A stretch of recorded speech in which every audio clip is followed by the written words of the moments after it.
सभी को मेरा प्रणाम। गरुड़ पूर्णिमा पुराण के अनुसार भाद्रपद मास में पूर्णिमा से अमावस्या तक 15 दिनों का पखवाड़ा पूर्वजों के नाम होता है।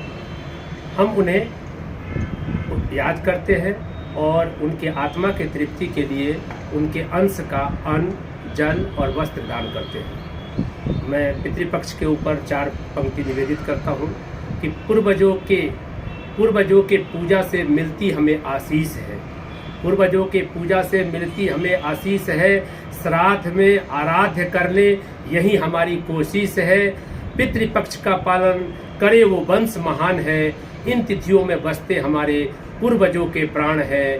पूजा के फल देते हमें सदा हमारे पक्ष में, पूजा के फल देते हमें सदा हमारे पक्ष में। इसलिए तो पूजते हैं इन्हें हर पितृपक्ष में, इसलिए तो पूजते हैं इन्हें हर पितृपक्ष।